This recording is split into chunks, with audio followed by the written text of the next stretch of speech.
উনি উনি একটা ডেডলাইন দিয়েছেন এবং আমি কালকেও বলেছি, আজকেও বলছি, বারবার বলছি, উনি এক কথার মানুষ। উনি বারবার বলেছেন যে জুন 30-এর পরে ইলেকশন যাবে না। আপনাকে ওনাকে ট্রাস্ট করতে হবে। এটা ডিসেম্বর থেকে জুন মাসের 30 তারিখ পর্যন্ত এর মধ্যে ইলেকশন হবে। ওই জুন মাসের 30 তারিখে জুলাই মাসের 1 তারিখে যাবে না। তো পলিটিক্যাল পার্টি লিডারদের সাথে আমাদের চিফ অ্যাডভাইজার প্রফেসর মোহাম্মদ ইউনুসের মিটিং হয়। আজকের মিটিংয়ে ওনার সাথে 3 জন উপদেষ্টা ছিলেন। ফারুকে আজম সাহেব ছিলেন উপদেষ্টা liberation war affairs. A F M Khalid Hossain ছিলেন, উনি রিলিজিয়াস অ্যাফেয়ার্স উপদেষ্টা, এবং ইন্ডাস্ট্রিজ উপদেষ্টা আদিলুর রহমান খান ছিলেন।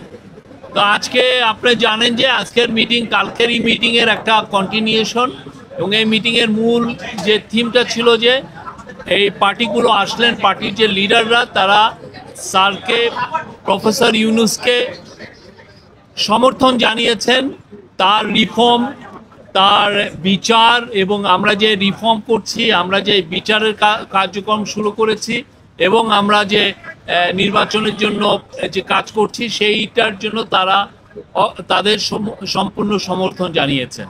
আর অ্যাট দ্য সেম টাইম তারা বলেছেন যে তারা আমাদের চিফ অ্যাডভাইজার এবং আমাদের যে ইন্টারিম গভর্নমেন্টের পাশে থাকবে।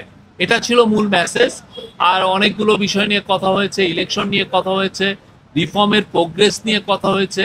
ইলেকশন নিয়ে কেউ স্যার আবারও জানিয়েছেন যে তিনি ইলেকশন ডিসেম্বর থেকে জুনের মধ্যে করবেন এবং জুন 30শে জুনের ওই পারে যাবে না, ইলেকশনটা 30শে জুনের মধ্যে হবে, উনি আবারও জানিয়েছেন এবং এতে সবাই সন্তোষ প্রকাশ করেছেন।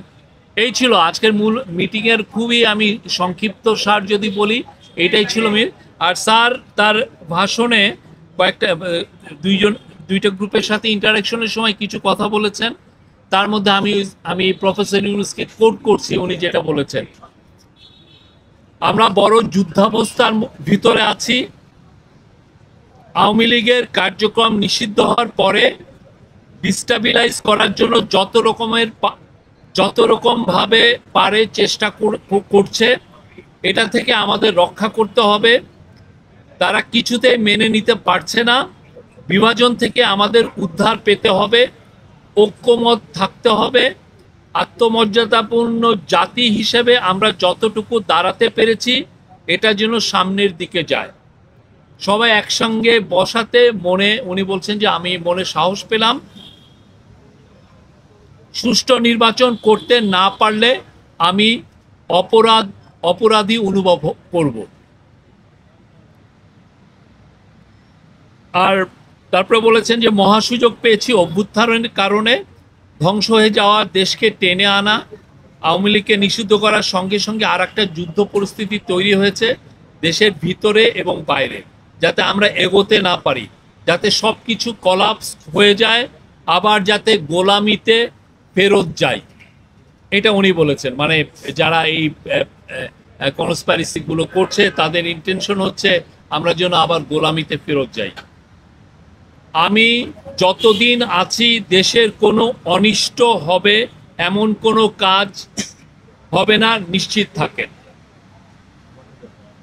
আমি যতদিন আছি দেশের কোনো অনিষ্ট হবে এমন কোনো কাজ আমাকে দিয়ে হবে না, নিশ্চিত থাকেন। Thank you. এই ছিল। শফিক ভাই, বিএনপির পক্ষ থেকে আপনি কোন স্টার নিউজে আছি।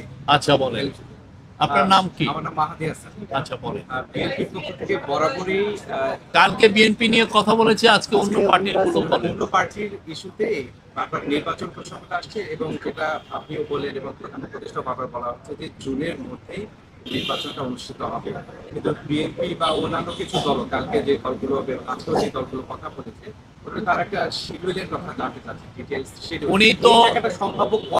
উনি একটা ডেডলাইন দিয়েছেন এবং আমি কালকেও বলেছি, আজকেও বলছি, বারবার বলছি, উনি এক কথার মানুষ। উনি বারবার বলেছেন যে জুন 30-এর পরে ইলেকশন যাবে না।